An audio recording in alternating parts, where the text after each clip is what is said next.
sick of being single? Yeah. I'm not. Are you wondering what you're doing wrong?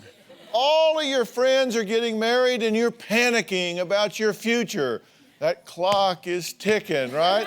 If this sounds like you, get ready to buckle your seatbelt. We're going to be talking to women who say they have been taken for a ride. Even though they're bright and attractive, they're alone and they want to know why. Now, my first guest, Marcia, says she wants to be in a serious relationship, but her best friend, Paige, is trying to control her love life, and it's putting their friendship on the line. Take a look. I am sick of being single. It'd be nice to share my life with somebody. In the last 7 years, Marcia has not been on more than 2 dates with the same guy. I'm just very picky. She's very judgmental. So how was the date? He was a creep. I think he's a stalker. If I found Marcia 100 good men, she would find something wrong with each and every one of them. I've actually made a list of the reasons why Marcia has broken up with men. He's too skinny, he's too creepy. There were no sparks. He has children. He called me back too quickly. He goes to a different church. He's too physically fit. He's the same height as me. He has a boat, and I don't tan well. She has selective hearing. I ended the relationship with the guy who had the boat because the chemistry wasn't there. Another treated his mother horribly. I met this guy at a party. He said, "Oh, do you sacrifice puppies to Satan to stay so young looking?" At that point, I said, "No, I'm sorry, I can't go out with you." Paige kept going on and on about you should have given him a chance. Marcia's dating stories anger me. She wants me to validate her in her foolishness. I don't. I tell her the truth. I get into my DrPhil mode. Your intuition, how's that working for you? I get pissed off when Paige uses these DrPhil phrases. How's that working for you? What's the common denominator? You. And are you putting yourself into a target-rich environment? Marcia will cry on my shoulder about being single, and then she will pick apart and rip apart each man she dates. I would like for her to be as happy as I am. She was the maid of honor in my wedding, and now I feel like I'm walking on eggshells around her. We used to be best friends, but now when anything happens, I just don't call. I'm embarrassed for her. DrPhil, Paige is always telling me what I'm doing wrong. What can I do to get our friendship back on track? Okay, you're friends, right? Yes. I'd hate to see how you describe your enemies. Said she's silly, arrogant, pushy. I mean, that's pretty rough, but I see 2 problems here. One is the relationship between you and Paige, and the other is the relationship you have with men, okay? Let's deal with the relationship between you and Paige first, because it's quicker. Okay? Okay. Mind your own business. Okay? Now that we're through with that, what are you so involved in this for? What's this to you? Well, I just hear it all the time, and she comes and cries on my shoulder, and I don't know if I should. I listen to it 3 or 4 times, and then I can't help but to tell her, you know, just to slow down and give the boy a chance. You can't complain about her dogging on you about your dating if you go invite her into it all the time. It's none of her business. You're her friend, and that makes it your business, right? Because you love her and care about her and want her to be happy? Yes. Mm-hmm. But you've crossed a boundary, too, because everything I've read about what you've said, your words, not hers, your words is you expect her to do what you tell her to do. Correct? Yes. That's not advice. That's direction. Right. That's bossing. That's mothering. That's taking over someone else's life. You can't do that and expect that to be okay with her. True? True. So why do you do it? Because she keeps coming to me with it, and I'm just tired of hearing it. I feel bad for her, and she just is on and on about how she wants to get rid of these guys. You don't want her telling you what to do with men, correct? Right. You think she's more worried about you being single than you're worried about you being single. You think she wants you to date with creeps, and you think she has silly reasons. Yes. These are the reasons Paige thinks Marcia rejects men. Number 1, that he had a boat and she doesn't tan well. Okay, one of them gave you a peck on the lips in front of other people. Did you have him arrested or just? Okay, all right. One called right after a date to say he had a great time. How rude was that? What's wrong with that? There's more to the story. She has selective hearing, so there's a lot more to all But he these. called you 15 minutes after the date to tell you it was a good time. That's the rest of the story. Then he called you the next day again to ask you for another date, and you put him in the stalker column. I did. Is that pretty much the rest of the story? No, I called him. I did my homework. Yeah, I called. I called him clingy. He was way too clingy. Next, one was too skinny. Yes. Okay, then one asked if you sacrifice puppies to Satan. That was a joke, right? You didn't think it was funny, but it was a joke. Yeah, it was a bad joke. He wasn't inviting you to Right. sacrifice. Right. Okay. And one was too physically fit. Correct. But you're thinking there's more to that story, more to right? that- You more to thought he that spends story. too much time on that, it's out of balance, therefore he's not focused enough on other Correct. stuff. Is that the rest of that That's story? the rest of that story. Okay, and one just gave you the creeps. Just gave me the creeps. And you think those are way too judgmental on her part? I think she should slow down and have a couple more dates and not judge them so quickly. Okay, and but harshly. once you've said that, then isn't it time that she's an adult? You let her know how you think, you let her know how you feel, and then it's up to her. You guys are really good friends. I don't want you to alienate each other over this.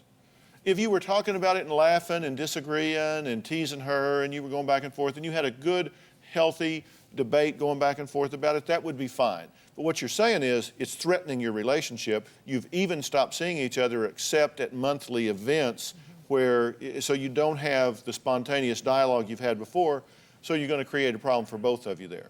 That's why I'm saying you just need to compartmentalize this. You need to stop inviting her into it, and you need to quit trying to run it for her. Because you really don't know everything you think you know. Marcia says she wants to have a meaningful relationship, but is having a difficult time because she thinks a lot of the men she meets are creeps. Now, her best friend Paige thinks that she's just too judgmental, and she's tired of hearing her sing the blues about being single. Now, you guys even disagree about that. You think it's more important to her than it is to you. And you say, no, this is just ongoing, just constantly whining about it and upset. Do you or do you not want a relationship with a guy? Yes, I do. Assume for me, for argument's sake, that there's something about you, that you have some filter that causes you to find fault with every guy that comes along. What do you think would be the reason for that? I've been single for so long that the concept of actually dating again scares me Have you ever had to a death. really bad experience in dating? Not in dating. What does that mean? I had a bad experience with a man, but it wasn't anyone I was dating. It was a coworker. All right, and what happened? Date rape. Okay, that But- sounds like dating. But it wasn't really, we had gone out for drinks with some coworkers, and it was someone I had trusted, and it led to... Okay, so you were out with a man and relaxed and having some drinks and taking it easy, and you wound up getting raped. Okay? I mean, just that alone, isn't that a potential reason that you just might not like getting that close to other guys? Probably. And I know you did the responsible things. You got therapy, you confronted the individual, you worked to get that emotional closure that I talk so much about, and you certainly did that. And that is great, and you're sitting there thinking, well, I thought I was over it, now I'm not. You may well have healed those wounds, but that can have a dramatic effect on the filter you look through when you look at other guys. I think it is a life-changing, life-altering violation of trust and space and everything that has to do with vulnerability and closeness with another man.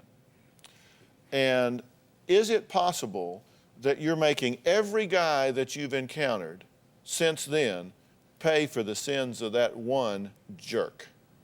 The nice ones. Yeah, I'm attracted to emotionally unavailable. sure. Yeah. But everything that makes it safe, because Right. it doesn't lead to vulnerability, Exactly. right? And here's the thing. What if, in fact, because that filter which distorts what you see has caused you to walk right by a guy that might have just been a great fit for you, but because it's a little distorted, it didn't look like a fit. It caused you to judge somebody where if maybe you had trusted yourself enough to take your guard down and be vulnerable again, you might have found out, you know what? the guy might be a little too skinny, or he might have a boat, but you know, he could eat some more and sell the boat. And is it possible that maybe you've missed something there? It's possible. And see, I bring that up because you can't change what you don't acknowledge. As long as you run from it and you never break through that barrier again, you can spend a whole lot of time on this side of the wall with a whole lot of guys on this side of the wall. And if you really want a good relationship with a solid, Christian, caring guy, which is what you've described you're looking for, you've got to give them a chance to get through that barrier. I'm saying all of this because there just may be things that you don't have a full grasp of, and therefore push may be creating panic that actually is counterproductive for what you think is best. We've been talking to women who are sick of being single. Erica married a white man because she says she got tired of the games that African American men play. Now she wants her younger sister, Vi, to consider an option of marrying a white guy, but Vi says she refuses to even consider it. Take a look. My name is Vi, I'm 34 years old, I'm a successful attorney, and I can't find a decent black man to save my life. In spite of the dilemma that I find myself in, I feel very strongly that I only want to date black men. My sister thinks I should consider dating white men. I'm afraid that she'll wait and wait for her African-American prince to ride up on his white horse, and he'll never come. It's like black men think, you know, I've got this great education, I've got this car, now let me get a white woman, like she's some kind of trophy. My sister is convinced that white men are more tolerant of intelligent African-American women than black men are. I don't want Vi to have to dumb herself down. There are a lot of chuckle-headed brothers out there. I was talking to a pastor one day, and he said to me, if you get a master's degree, no black man is gonna wanna be with you. My sister married a white man, and I'm very happy for her. Dude, I mean, I know you guys are happy, but I'm so not trying to go there. But I think I'd rather be alone than marry a white man. I'm suspicious of white men. Sometimes I feel like they think I'm exotic, they want to experience me, but they don't want to go out with me in the open because it's taboo. It would be hard for me to be intimate with a white male. Whites did rape and pillage and oppress my people. I kind of feel like it would be a betrayal to be with a white male. Do you think that I've sold out by marrying outside of the race? No. You know, he's good people. African-American men see African-American women as being confrontational, that they're sapphires, that they're, you know, loud and boisterous, sexually promiscuous. Those attitudes cause conflict within the African-American community. I just have to actively seek out African-American men who want to date me. So why aren't these great black men knocking down my door? DrPhil, is it wrong for me to encourage my sister to date outside the race? And is it even any of my business?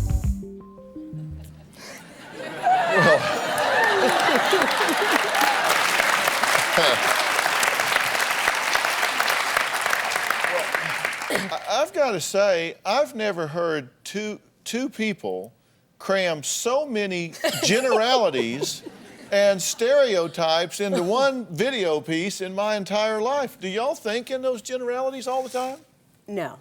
I wouldn't say so. I think that... Well, it seems that you do. I mean, you categorized black men, black women. I mean, you covered just about everybody except medium-sized beagles. You just have a good, you just have a good staff that brought out asked the right questions.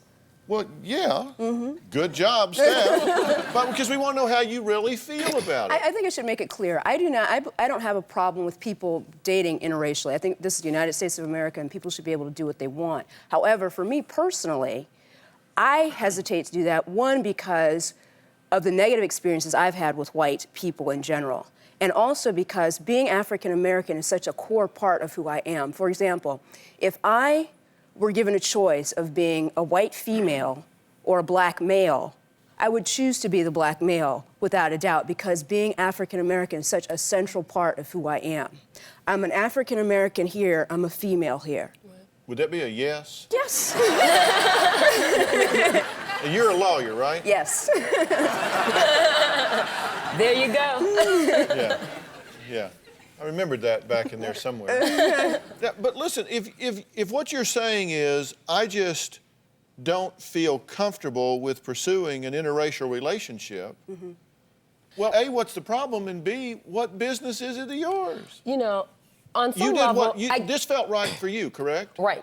And right. so you did that, and you're Right. glad you did? Oh, I'm blissfully happy in my marriage. I have and the even most you wonderful said he's husband good on the people. planet. Yeah, Jeff rocks. Jeff's a good guy.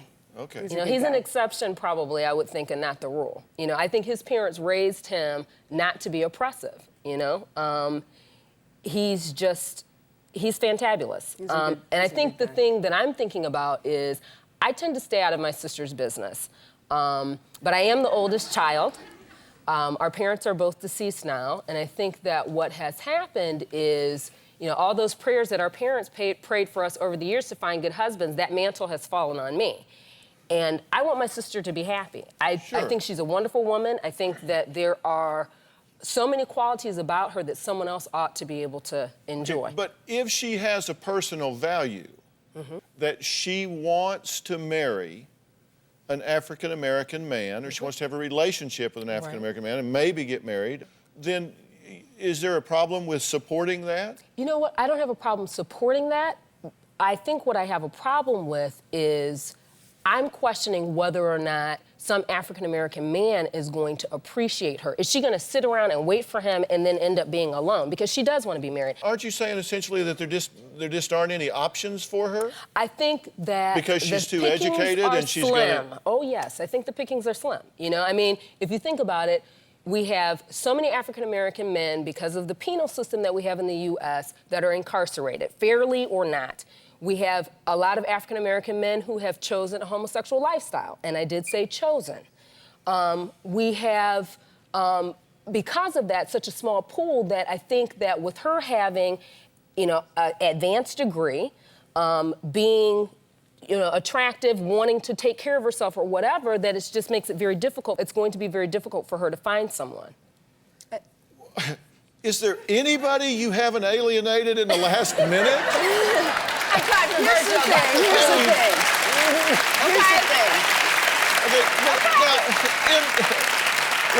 But you are speaking in generalities, right? I am speaking in generalities, but I think that we in the U.S. speak in generalities. Well, but we're talking Fairly about, this or isn't a unfairly. generality, this is your sister. What you want to do is you want to find a good man. You would prefer that he be African-American, and you want to have a meaningful relationship. I would rather be by myself. I would either marry an African-American man or be alone. Okay, right. Right. So preference is not a preference. You know, it's just one. There's no and or. So you're saying It's all or nothing. Game over.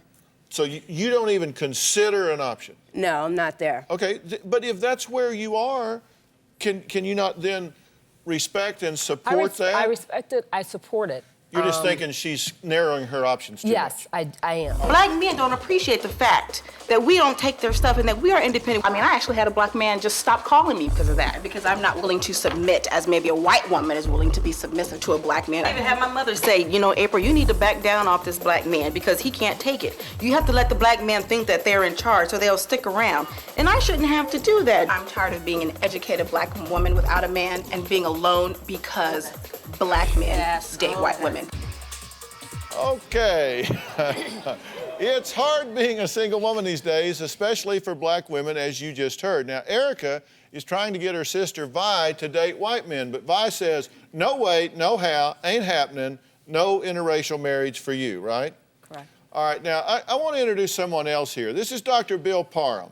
He is a psychologist at UCLA Student Psychological Services. Dr. Parham, is there a lot of tension between black men and black women? I'm hearing it and feeling it. You study this. What do you see?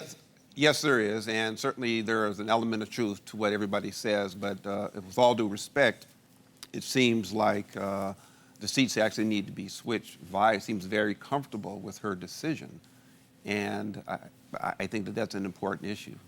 I hear a lot of the same concerns and complaints regardless of race. I mean, I hear a lot of educated white women who are saying, guys are intimidated. and they don't want to be around me, and it's a problem. Can I speak to that? I think the African-American female situation is unique, though, for a number of reasons.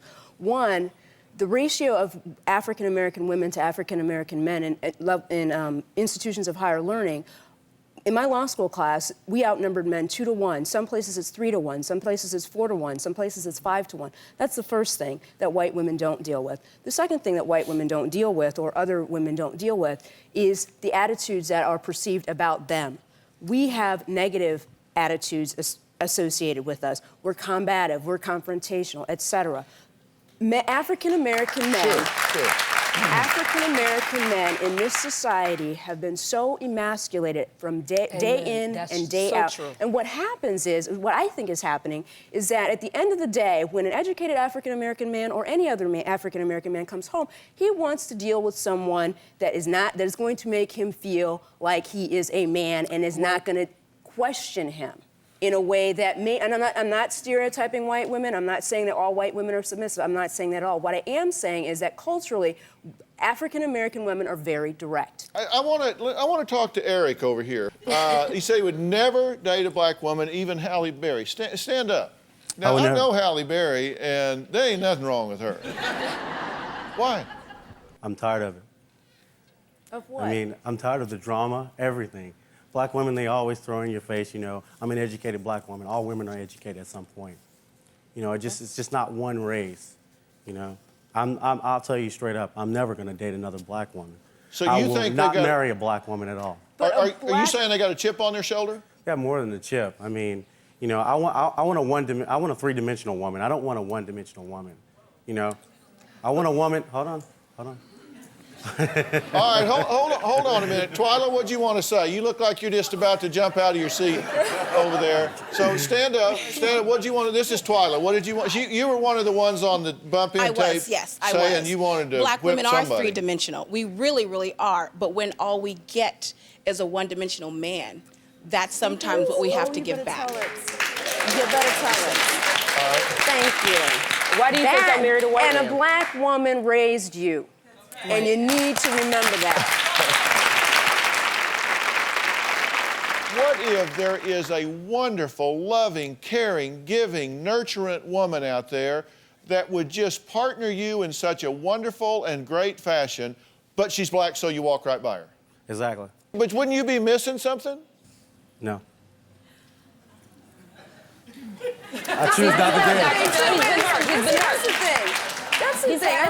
I think that also, I think a third component of all this is that society has been indoctrinated by a standard of beauty that is completely mainstream and majority. People look at me and they don't want to date me because my hair is in an afro. I've had men tell me that because my hair is in an afro, I need to straighten my hair. They would date me if I would straighten my hair.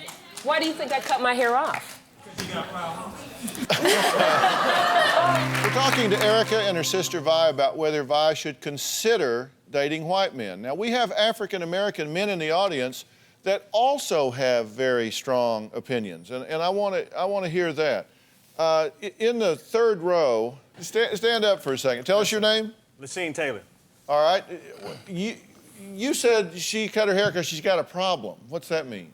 It means that she has a problem. If you can't accept who you are, then you need to deal with that inside here. You do something because of what society thinks. But you don't thinks. even know why I cut my hair. I really don't care. I cut my hair because of what she's talking about. There's a white standard of beauty. You have to have long, pretty hair. It needs to be straight and whatever. I used to have long hair. My hair was down to here. When I turned 30, I realized that it was oppressive for me, and I cut it because there are so many things that I can't control as an African-American female in this society with regards to the way people treat me. But I refuse to be complicit in my own oppression, and so that's why I cut my hair. All right, okay, but now you believe that there are a whole lot of African-American men that are competent and successful, but they don't necessarily have the formal education that Vi might have, that do very well and do well in life and shouldn't be judged for that, right? Of course. It sounds like she's not looking for what her sister's best interest is. It sounds like she's looking to put her sister in what she has. Did that make any sense? Makes sense to me. Are you married or do you date? I'm single. All right, do you date white women I've and dated African-American white women when I was a teenager, and I haven't since. Okay. Is there a reason, is it just work out that way, or there's a reason that you moved away from that? The reason is because I don't find myself attracted to them in that way. Okay. That's all. All right. So do you think that Vi is being too narrow to not consider dating a white man?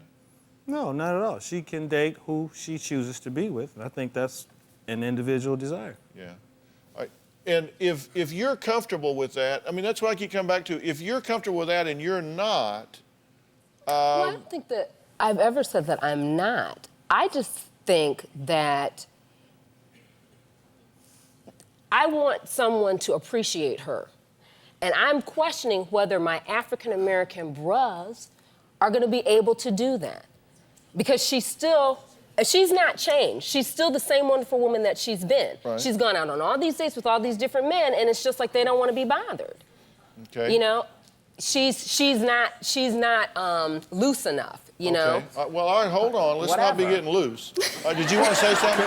Hello, ladies. Tell us your name. My name is Kerry Neal. Okay, Kerry. I'm a professional fundraiser for the University of California, Riverside. I'm educated. I love black women. And I can appreciate what you're saying. And I want just to let you know that, you know what, there's a lot of good black men out there. I don't care what the percentages say, whatever. Because, I mean, if you think about it, even if the percentages are 10 to 1, it doesn't make a difference. If you can only marry one man, it doesn't make a difference. I completely agree. Furthermore, I completely agree.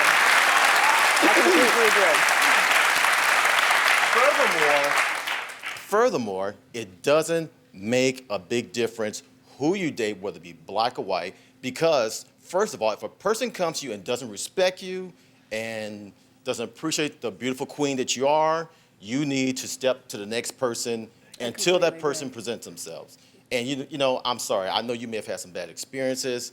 Seems like you're very happy with your husband. He seems like a great guy. But there are some great, educated black men that will love and cherish a black woman. Here's the educated black man. These are educated black men. You know what? I'm sorry. I will. So what are you saying? That I should have waited?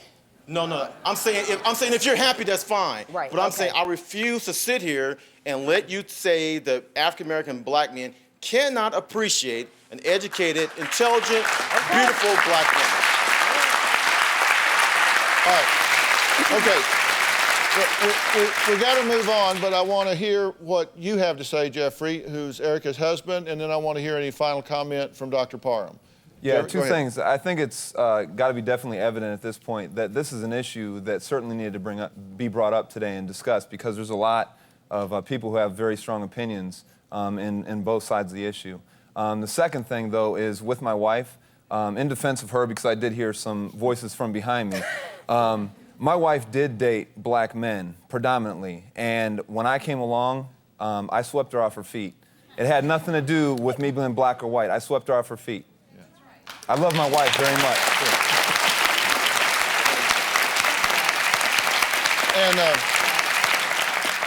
And you look and sound swept. Because, I mean, really, when you were talking about your husband and your relationship, both of y'all said, thank God for him every it's day. just a He's great wonderful. relationship. Dr. Parham, any closing comments Well, on fine. this? I really actually am impressed with Vi's position. She seems very, very solid and very secure in that position, and that's one that you ultimately have to respect. It's not an issue for her nor a problem, and so she shouldn't change that. I also think that her sister looks swept, and she really is satisfied with her position. And ultimately, I think what this reminds us, we ultimately have to get to the core of who we are, stand on our principle and go forth and not get caught up in all of the drama and the stereotyping that exists. And, you know, I talked about intention before. And there comes a point when you're getting feedback and input that what you have to say, it's kind of something that I've believed works for a long, long time. There comes a point when you have to, some people calling it agree to disagree, but it's more than that. I think it's good sometimes to just say that, you know, I really do hear you. Thank you for caring enough to share, and I promise that I'm going to weigh this very, very carefully. And I think that she has heard you, and I think you have kind of a maternal role with her because you're the older sister, and you said it and you hear it, but your mind, your heart, your principles are that you want to marry an African-American man that feels right and feels good. And I think what these guys are telling you is that pickings aren't as slim as you might think they are. And don't be so pessimistic, because you got to, don't be so pessimistic. Today we've been talking to women who are tired of being single. 22-year-old Kate says she thought losing weight would make her more attractive and help her find the right man. But now she's 180 pounds lighter and at the center of attention, and she's angry about it. She wants to know why. Take a look. At 20 years old, my peak weight was 328 pounds. I was depressed. I didn't want to leave the house. 2 years ago, I had a gastric bypass surgery. These are size 18 running pants that I wore. This is a formal dress, size 22. Two of me could fit in this now. I've lost over 180 pounds. Even though I've lost the weight, I haven't lost any of the bad memories. And that is a huge problem. I was fat for most of my life, starting in elementary school. I remember boys calling me names, making fun of my weight. My friends used me. I was always there for them whenever they needed me, and they weren't there for me, ever. I was in an abusive relationship. I learned to put up walls. When I was 15, I found out that my dad had had an affair when my mom was pregnant with me. And if I can't trust my dad, how can I trust men? After I lost the weight, guys would hit on me. Can I buy you a drink or something? It really does make me mad that people would treat you different because you look thinner. I find it a joke. They are out there just for the sex. They don't care about who I am. I know that to have a relationship someday, I need to get past the anger and distrust. I want somebody who will return the love that I give 100%. Well, you've got a real problem here, right? Because you're saying anybody that's interested in you now, you would exclude because you think they're only interested in you because you look nice, right? Yeah. How does somebody have a chance with you then? Exactly. And this is your mom, and do you think she's got a chip on her shoulder about men? You know, I think this all started with that she met up with a couple of people that were so cruel during school. But do you understand that, again, did you learn anything at all about what I was saying to Marcia earlier? And if so, what? To get rid of my filter, to let my walls down. It's kind of like, all right, you're mad at your dad, who's a man, okay? Kind of like you're very justifiably mad at the guy that date raped you years ago. Very justifiably. Absolutely understand how you could and would feel that way, how you could and would feel that way, okay? But then you carry that forward to the next guy, and so he comes in with a lot of baggage. It's kind of like, you're a man, I couldn't trust my dad, and he was my father, so why should I even give you the time of day? And it also goes into a relationship that I had for 2.5 years. I was cheated on twice. You know. And see, the problem is that you let body image and self-image merge together. You said, I don't like my body image, so I don't like myself. And I'll promise you, you weren't a bad person because you were overweight, and you're not a good person that deserves better because you're not overweight.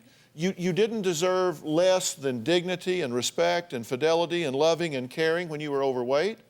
You didn't deserve any less than that, and you don't deserve better than that now. You are the same person, the same heart, the same whole soul, the same spirit, the same gifts, talents, skills, ability, everything that defines you were true when you were overweight that are true of you now.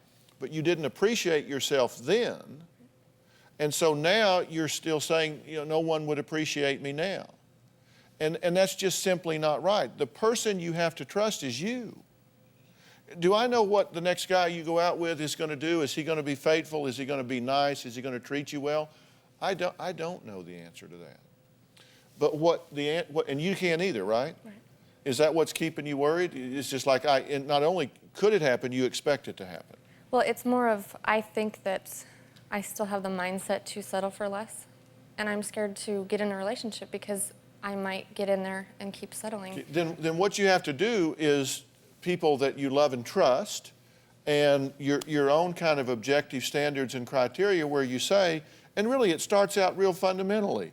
I'm going to make sure it's somebody I know something about. I'm going to make sure they're not married. I'm going to make sure that they're good citizens in the world. I'm going to make sure of certain things about them. You have to decide in a clear-headed moment what you're looking for in someone.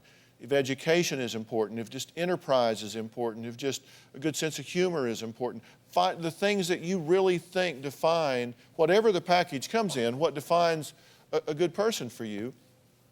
And you can't predict what they're necessarily going to do, but what you can do is predict what you will do.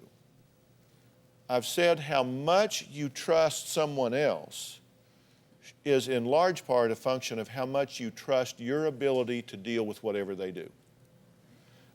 I tell people, don't ever invest more in a relationship than you can afford to lose. And you have to decide, what can you afford to lose? This is about trusting you more than it is about figuring out who you can trust elsewise. And I think it's for 15 years I heard the bad, and only for a year now I've heard the good. You know, the physical appearance things that people say. But the voice you need to hear as a clarion voice above all others is your own.